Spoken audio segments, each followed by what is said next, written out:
If you're a beekeeper, you know that the quiet of winter can feel a little tense. You're always wondering, did I do enough? Well, today, we're diving into the autumn playbook that can mean the difference between a thriving spring colony and a silent, empty hive. This is your guide to getting your bees through the winter. And let's be real, the stakes are high. The data confirms what every beekeeper fears. Winter is by far the deadliest season for honeybees. But here's the good news. These losses are not a given. The right prep work can totally flip the odds in your colony's favor. So how do we get it done? We've broken it down into 5 key areas. First up, we're going to fortify the hive itself.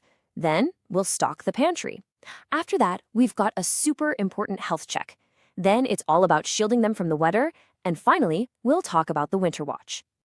Okay, let's jump right into section 1, fortifying the hive. This is all about making their homes smaller, tighter, and way more efficient. Basically turning it into a little heat-generating powerhouse for the cold months ahead. I know, it seems kind of backward, right? You'd think more space is a good thing, but in winter, nope. A big, roomy hive is actually a huge problem.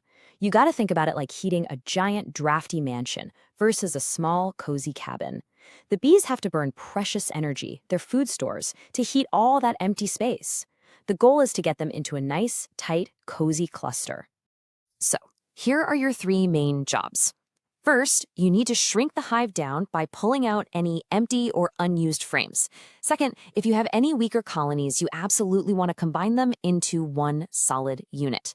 And third, if you've got an older queen, swapping her out in early autumn gives the colony one last big boost of young bees before winter really hits. And this really shows you why that matters. A weak colony just doesn't have the numbers or the food to create enough heat. It's just simple physics. They can't survive alone. By merging it with a stronger one, you're literally giving those bees a fighting chance. So how do you do this without causing a bee civil war? Well, there's a fantastic old-school trick called the newspaper method. You just put a single sheet of newspaper between the 2 colonies. This lets their scents mingle nice and slow. Over a day or 2, they chew through the paper, and by the time they meet, they pretty much think they've been one big happy family all along. All right, let's move on to section 2, stocking the pantry.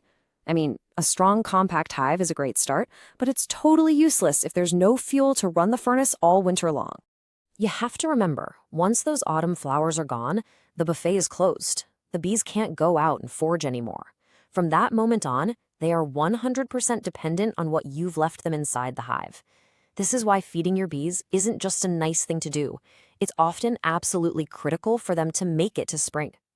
So what's on the menu? Well, you've got a few key options here. Sugar candy or fondant, that's pure energy.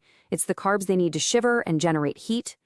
Then you have pollen patties. These provide the protein and fats that are so important for raising that last generation of winter bees. Those bees are physiologically different. They're built to be fatter and live longer to survive the cold. Okay, let's talk about something that can literally make or break a colony over winter: the pre-winter health check. Seriously, a hive can have all the food and all the bees in the world, but if it's sick, it's not going to survive. And public enemy number 1 is, without a doubt, the varroa mite. These things are an absolute nightmare. They're these little parasites that latch onto the bees and feed on their fat bodies, which directly weakens them. But even worse, they're like tiny, dirty needles spreading all kinds of deadly viruses through the hive. A high mite count going into winter is almost always a death sentence. This is why timing is everything. You have to treat for mites in the autumn. No excuses. Doing it then ensures that the generation of bees that's meant to survive the winter is born healthy and isn't loaded up with viruses. A mite-free colony is a strong colony, plain and simple. Next up, let's talk about building a fortress. Section 4 is all about protecting your hive from the actual physical threats of winter. The cold, the wind, and maybe worst of all, the dampness. So here's your checklist. You'll want to wrap your hives in some kind of insulation to help them hold on to that precious heat. Make sure they're in a dry spot that gets as much winter sun as possible. And this one is super important. Tilt the hive just a little bit forward. That way, any condensation can drain out, because a wet hive is a cold hive. And finally, set up some kind of windbreak to block those icy winds that can just steal the warmth right out of the box. All right, you've done all the prep work, and winter is finally here. So, now what? Our last section, the winter watch, is all about what you should, and shouldn't be doing when the temperatures have really dropped. And I'll give you a spoiler alert. Less is definitely more. This is the golden rule of winter beekeeping, so listen up. Leave them alone as much as possible. Every single time you crack open that hive, you break the heat seal they've worked so hard to create, and you cause a ton of stress.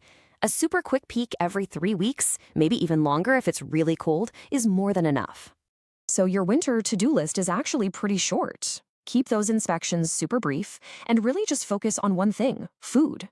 If you see they're getting low, you can slide an emergency candy board right on top of the frames with very little disturbance. And of course, keep an eye on the weather forecast. If you see a big cold snap coming, you know they're going to burn through more fuel, so you need to be sure they have it.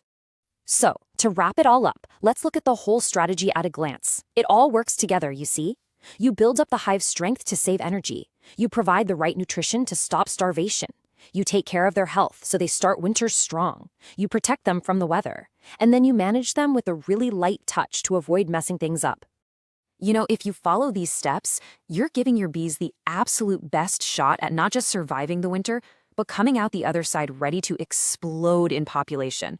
All that hard work you put in during the fall, it pays off big time with a buzzing, booming colony that's ready to hit that very first nectar flow. The question isn't just if they'll survive, but how incredibly well they're going to thrive.